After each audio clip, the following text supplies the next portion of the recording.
From the Watergate Building in Washington, this is Hotline TV.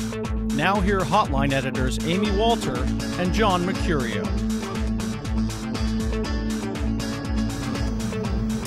Happy Friday, everyone, and welcome to Hotline TV. I'm John Mercurio. And I'm Moira O'Brien. Today on Hotline TV, when politicos attack. All right, Mitt Romney and Bill Clinton have both made headlines this week for lashing out at the press. Let us go to the videotape. I said I don't have lobbyists running my campaign, and he's not running my campaign. He's an advisor, and the person who runs my campaign is Beth Myers, and I have a whole staff of deputy campaign managers. Beth Myers been on the plane with you? Beth Myers has been on the plane with me, and Beth Myers is running my campaign. Absolutely. Do I know There's window dressing. He's a potted plant on your plane. Ron is a wonderful friend and advisor. He's not paid. He's an advisor like many others. But I do not have lobbyists running my campaign. So if that's your position, you have it. Get on your television station and say, I don't care about the home mortgage crisis. All I care about is making sure that some voters have it easier than others, and that when they do vote, when it's already easier for them, their vote should count 5 times as much as others.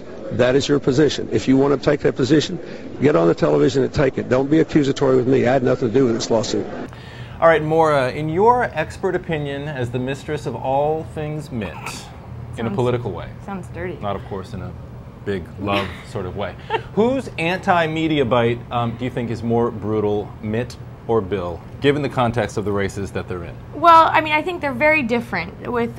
First, with Mitt Romney, I mean, it's kind of like his moment of, like, you know, people have said he's sort of like a Ken doll. He's so, you know, he seems too perfect. And this was a great moment, robotic. And this was kind of a great moment where it was like he cracked, and it was just, you got to see maybe a little bit of his imperfection, which I think that, I mean, most voters will maybe kind of get a kick out of. Yeah, I think they get a kick out of it. It's not the same to me as the Clinton cry, right, you know, in New Hampshire when she was sort of under all this emotion. He and Glenn Johnson, the AP reporter, go back a long way. Glenn Johnson used to be a reporter with the Boston Globe. They've had a rivalry, a cantankerous, you know, relationship for a long time.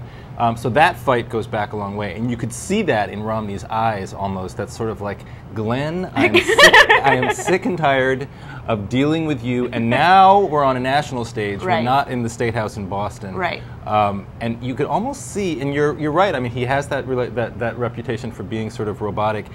But in a way, to me, what I saw in his eyes was almost like what happens when a robot snaps. You know what I mean? You definitely could. He seemed very cranky in the exchange. He seemed, I mean, I don't think he necessarily came across well. I mean, I think it's more entertaining than anything else. Right.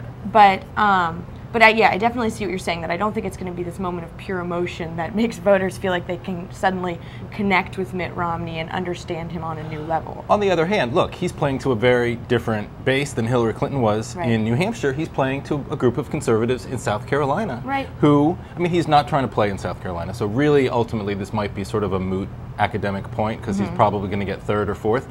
But look, he's playing to a conservative base, and they love it when their politicians speed up on the media. They love it when they do that. And you actually saw in the clip, if you watched the whole thing at the very end, there was one of his supporters who called Glenn Johnson rude and ugly. Rude and ugly. Rude and ugly. The best part of the whole video. So there you go. He clearly picked up 1 vote. Yes. On the other hand, let's talk about the Bill Clinton quote. Bill Clinton, I mean, now this is different, I mean, because it seems like lately, over the last, you know, couple weeks, months, Bill Clinton has kind of been a little pattern, sort of that he's been, you know, getting sort of, you know, pissed off at the media coverage, or the lack of real media scrutiny at Barack Obama.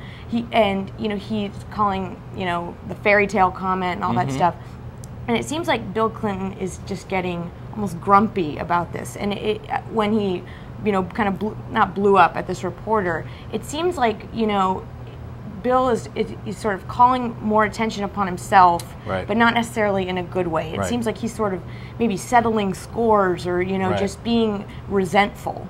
And so I don't think it necessarily reflects, you know, very well. I agree. Look, I think that when we were in New Hampshire just a couple of weeks ago, I saw him on the night that his wife had just won the New Hampshire primaries, about an hour and a half later.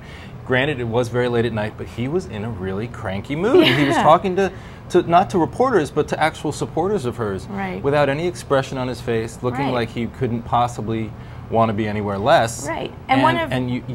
His greatest asset to her campaign is supposed to be his charm and his ability to work these crowds. Absolutely. Obviously, the media is a very different animal. Right. But yeah, no, I do think that it helps sort of it helps Barack Obama's argument that we don't want to return to the 90s. Exactly. A lot of people think, yeah, you know, I don't want to necessarily go back to the past, but I really like that Bill Clinton. He was such a great guy. When they see him beating up on reporters like that, or beating up on anybody on camera, I think it sort of hurts her. And you had two stories today, the Washington Post and the New York Times, talking about what's going on with Bill Clinton. Is he just, you know, is he trying to settle scores from his White House years, trying to make sure that people get the right idea of what his legacy should be? And it just brings it back to, do we want more of Clinton drama? Right. And is he happy in the role as sort of first spouse? Right.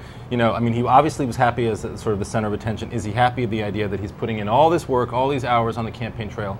And at the very best scenario, he has really no power once she wins. Right. But that, speaking of no power, that will do it for us today. We'll be updating the On Call blog all weekend with all of the election coverage from Nevada and South Carolina all day Saturday. So make sure to check it out early and often. And we'll see you back. Oh, you say that. We'll see you back here on Monday on Hotline TV.